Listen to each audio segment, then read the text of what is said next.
જાહેરમાં મારામારીનો વધુ એક વિડીયો વાયરલ થયો છે। શહેરના ગોંડલ રોડ ઉપર જસાણી સ્કૂલ નજીક મારામારી થઈ।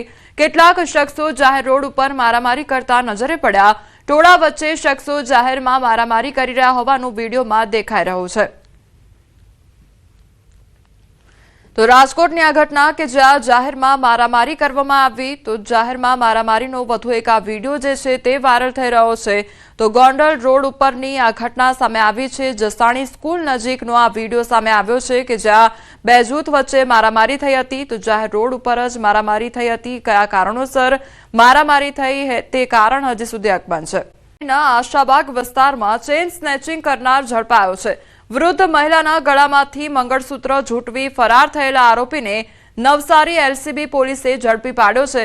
પોલીસે સીસીટીવી ફૂટેજ અને હ્યુમન ઇન્ટેલિજન્સના આધારે તપાસ આગળ વધારી આરોપીનું પગેરું શોધી કાઢ્યું હતું। અંતે વેરાવળથી ભેંસત ખાડા રોડ પરથી ચેઇન સ્નેચરને ઝડપી પાડવામાં આવ્યો હતો। પોલીસ તપાસમાં આરોપી કબીલપુરનો દિલીપ રાવળ હોવાનું સામે આવ્યું છે। આરોપી પાસેથી પોલીસે સોનાની લકડી અને મોબાઈલ સહિત કુલ ₹1.38 લાખનો મુદ્દામાલ કબજે કર્યો છે। સંવાદદાતા ભાવિન અમારી સાથે જોડાઈ ગયા છે। ભાવિન, ચેઇન સ્નેચરને ઝડપી પાડવામાં આવ્યો છે, શું વિગતો સામે આવી રહી છે? ચોક્કસથી કોમલ, જે સમગ્ર ઘટના છે નવસારી આશાબાગ વિસ્તારની છે। આશાબાગ વિસ્તારમાં સવારના સમયે વૃદ્ધના ગળામાંથી મંગળસૂત્ર ઝૂંટવી ફરાર જે આરોપી થઈ ચૂક્યો હતો એને નવસારી એલસીબીએ ગણતરીના કલાકોમાં જ શોધી નાખી છે અને પોલીસે કબીલપુરના જ એટલે કે નવસારીના જ રહેવાસી દિલીપ રાવળની ધરપકડ કરી છે। અંદાજિત આરોપી પાસેથી સોનાની લકડી અને મોબાઈલ મળી કુલ ₹1.38 લાખ રૂપિયાનો જે મુદ્દામાલ છે એ પણ કબજે કર્યો છે। પોલીસે વેરાવળ ભેંસત ખાડા રોડ પરથી આ જે ચેઇન સ્નેચર હતો એને કોમલ પકડી પાડ્યો છે। નવસારી એલસીબી પોલીસની જે કામગીરી છે ખરેખર સરાહનીય કહી શકાય, એટલા માટે કે સીસીટીવી ફૂટેજ અને હ્યુમન ઇન્ટેલિજન્સના આધારે આરોપીનું પગેરું શોધી અને ગણતરીના કલાકોમાં જ આજે વૃદ્ધાના ગળામાંથી જે મંગળસૂત્ર ઝૂંટવીને આરોપી ફરાર થયો હતો એને પકડીને જેલના હવાલે કરી દીધો છે। કોમલ જી ભાવિન, સમગ્ર માહિતી બદલ આપનો આભાર। લગ્નના વરઘોડામાં જાહેરમાં ફાયરિંગનો મામલો સામે આવ્યો છે। ઓગળ તાલુકામાં ડીજે સાથે વરઘોડો નીકળ્યો। ફાયરિંગનો વિડીયો સોશિયલ મીડિયામાં વાયરલ થયો છે। તો કાંકરેજ દરબાર રાજપૂત મહાસંમેલનમાં ઘડાયેલા નિયમોનું ઉલ્લંઘન કરવામાં આવ્યું છે। પૂરણસિંહ વાઘેલાના પરિવારમાં હતા લગ્ન, જાહેરમાં ફાયરિંગ કરાતા ઉઠ્યા અનેક સવાલો। તો બનાસકાંઠાનો આ મામલો સામે આવ્યો છે કે જ્યાં જાહેરમાં વરઘોડામાં ફાયરિંગ કરવામાં આવ્યું છે અને ડીજે સાથે વરઘોડો કાઢવામાં આવ્યો હતો અને તે દરમિયાન ફાયરિંગ કરવામાં આવ્યું હતું। તેને લઈને હવે ઘણા સવાલો ઉદ્ભવી રહ્યા છે। લગ્નના વરઘોડામાં જાહેરમાં ફાયરિંગ કરવામાં આવ્યું હતું। તો ઓગળ તાલુકામાં ડીજે સાથે વરઘોડો નીકળ્યો હતો। ફાયરિંગનો વિડીયો સોશિયલ મીડિયામાં વાયરલ થઈ રહ્યો છે। કાંકરેજ દરબાર રાજપૂત મહાસંમેલનમાં ઘડાયેલા નિયમોનું ઉલ્લંઘન થઈ રહ્યું છે। તો પૂરણસિંહ વાઘેલાના પરિવારમાં હતા લગ્ન, જાહેરમાં ફાયરિંગ કરાતા અનેક સવાલો પણ ઉઠ્યા છે। તો એક તરફ જે બંધારણ ઘડવામાં આવ્યું હતું તેનું પણ ઉલ્લંઘન થયું છે, તો બીજી તરફ કાયદાનું પણ ઉલ્લંઘન થયું હોય તે પ્રકારના દ્રશ્યો જોવા મળી રહ્યા છે। કારણ કે લગ્નમાં વરઘોડો કાઢવામાં આવ્યો હતો અને તે દરમિયાન ફાયરિંગ કરવામાં આવ્યું હતું, જાહેરમાં ફાયરિંગ કરવામાં આવ્યું હતું। તે અંગેનો જે વિડીયો છે તે હાલ સોશિયલ મીડિયા પર વાયરલ થઈ રહ્યો છે। તેને લઈને અનેક ચર્ચાઓએ વેગ પકડ્યો છે અને અનેક સવાલો પણ ઉદ્ભવી રહ્યા છે। તો ઓગળ તાલુકામાં ડીજે સાથે વરઘોડો કાઢવામાં આવ્યો હતો। ફાયરિંગનો વિડીયો સોશિયલ મીડિયા પર હાલ વાયરલ થઈ રહ્યો છે। જાહેરમાં ફાયરિંગ કરવામાં આવ્યું હતું તે અંગેનો વિડીયો અત્યારે સોશિયલ મીડિયા પર વાયરલ થઈ રહ્યો છે। તો કાંકરેજ દરબાર રાજપૂત મહાસંમેલનમાં ઘડાયેલા જે નિયમો છે તેનું પણ ઉલ્લંઘન થયું હોય તે પ્રકારના દ્રશ્યો જોવા મળ્યા છે। પૂરણસિંહ વાઘેલાના પરિવારમાં લગ્ન હતા અને જાહેરમાં ફાયરિંગ કરવામાં આવતા અનેક સવાલો પણ ઉઠ્યા છે। તો હવે કયા પ્રકારની તપાસ કરવામાં આવશે અને કયા પ્રકારે કાર્યવાહી થશે તેને લઈને પણ અનેક સવાલો ઉદ્ભવી રહ્યા છે। તો બીજી તરફ જે રાજપૂત સમાજ દ્વારા જે બંધારણ ઘડવામાં આવ્યું હતું તેને લઈને પણ ઉલ્લંઘન કરવામાં આવ્યું હોય તે પ્રકારના દ્રશ્યો જોવા મળી રહ્યા છે। કારણ કે વરઘોડો કાઢવામાં આવ્યો હતો અને ડીજે સાથે આ વરઘોડો કાઢવામાં આવ્યો હતો, તેને લઈને પણ ઉલ્લંઘન થયું હોય તે પ્રકારના દ્રશ્યો જોવા મળી રહ્યા છે। તો બીજી તરફ કાયદાનું પણ ઉલ્લંઘન થયું છે, જેમાં જાહેરમાં ફાયરિંગ કરવામાં આવ્યું છે, જે અંગેનો વિડીયો હાલ સોશિયલ મીડિયા પર ફરતો થયો છે। તો ફાયરિંગનો વિડીયો સોશિયલ મીડિયામાં વાયરલ થતા અનેક સવાલો પણ ઉદ્ભવી રહ્યા છે। તો આપણી સાથે રાજપૂત સમાજના આગેવાન રાજભા વાઘેલા જોડાઈ ગયા છે। રાજભા વાઘેલા, સૌથી પહેલા તો આપનું ન્યૂઝ 18 ગુજરાતીમાં સ્વાગત છે। હવે જે બંધારણ રાજપૂત સમાજ દ્વારા કરવામાં આવ્યું છે તેનું અહીંયા ઉલ્લંઘન જોવા મળી રહ્યું છે, જાહેરમાં ફાયરિંગ થઈ રહ્યું છે। સૌથી પહેલા તો આપનું રિએક્શન લેવા માંગીશ। જી નમસ્કાર મેડમ। જી, આજે 18/1/2026 ના રોજ જે મહાસંમેલન થયું વડા મુકામે, એ મહાસંમેલનની અંદર જે 16 મુદ્દાઓનું બંધારણ બનાવાયું હતું, લગ્ન પ્રસંગ અને મરણ પ્રસંગ બંનેનું, અને એ બંધારણની અંદર ઓગળ તાલુકો અને કાંકરેજ અને 7 પરગણા દરેકને આમંત્રણ આપેલું હતું। ત્યારે આ ભલગામના પૂરણસિંહ જાલમસિંહ વાઘેલા પણ હાજર હતા બંધારણની અંદર, અને એમને પણ ઓગળજીની સાક્ષીએ આ બંધારણને સમર્થન કરેલું,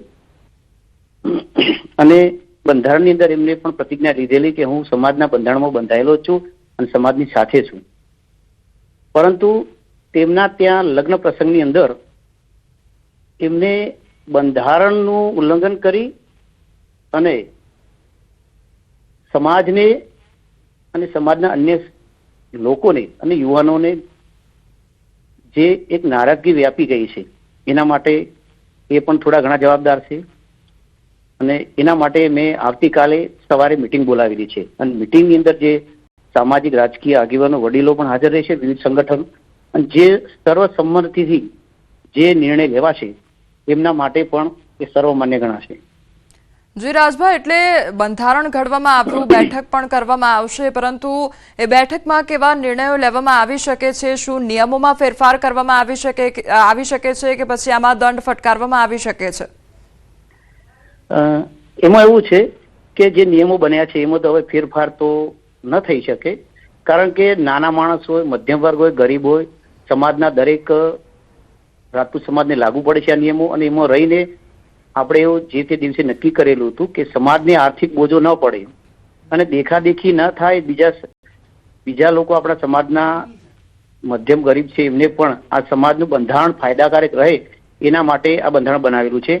પણ ક્યાંક ને ક્યાંક તમારા પણ ધ્યાનમાં હશે કે જે સામાજિક રાજકીય આગેવાનો છે એમના થકી બંધારણ બનાવવામાં પણ આવે છે, અને ક્યાંક ને ક્યાંક તોડવાની શરૂઆત પણ એમના થકી થતી હોય છે।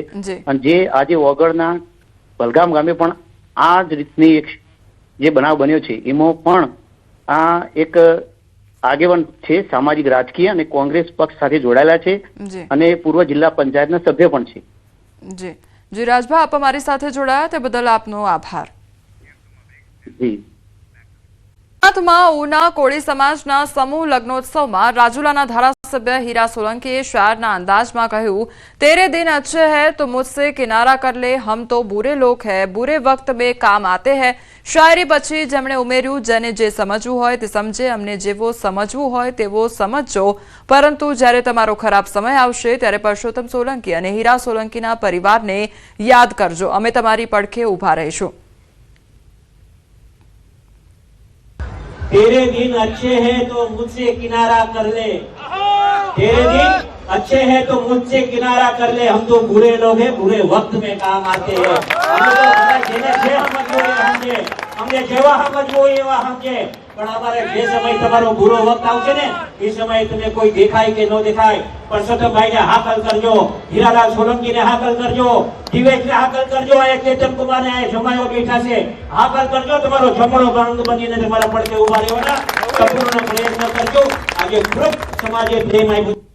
કોળી સમાજના સમૂહ લગ્નમાં ફરી એકવાર મંત્રી પરસોત્તમ સોલંકીનું નિવેદન સામે આવ્યું છે। મંત્રી પરસોત્તમ સોલંકીએ નિવેદન આપતા જણાવ્યું છે કે ઘણીવાર જાહેરમાં ભાષણમાં કહી દઉં, કોઈ ના સમજે તો ધોકાવાળી કરવામાં આવે, અને તેમણે વધુમાં કહ્યું કે જ્યારે આ મુદ્દો સમાચારમાં આવ્યો ત્યારે ટીવી વાળાઓએ તેનો ઘણો પ્રચાર કર્યો અને મને પૂછ્યું કે તમારે શું કહેવું છે। મેં કહ્યું કે મેં જે કહ્યું છે તે સાચું કહ્યું છે, તમે ના સમજો તો એ તમારો વિષય છે। જો મારા કોળી સમાજને કોઈ દુઃખી કરતું હશે તો હું નહીં છોડું, બીજા કરે કે ના કરે, પણ મને મારો કોળી સમાજ બહુ પ્યારો છે। હું જે કરું છું તે દિલથી કરું છું અને સમાજના ભલા માટે કરું છું, તેવું કહેવામાં આવ્યું છે। કે કોઈ ન સમજે ને તો ધોકાવાળી કરે। આ પ્રશ્નના સમાચારમાં જયારે આવ્યું ને ત્યારે ટીવી વાળાએ ઘણો એનો પ્રચાર કર્યો અને મને પૂછ્યું કે તમારે શું કહેવાનું? મેં જે કીધું ને સાચું છે. તમે નામ તો તમારો વિષય, પણ મારા માટે સાચું છે અને મારા સમાજની જરૂર છે. એ નહીં સમજે તો કોણ સમજે? એટલે મારો સમાજ સમજે અને હું કહું છું સમાજે સમજે. એટલે મારે આ બધું કઈ વાત કરવાની જરૂર નથી. મારા સમાજને કોઈ દુઃખી કરશે ને તો હું નહીં છું. એ લોકો કરે કે ના કરે, પણ મને મારો કોળી સમાજ બહુ પ્યારો છે.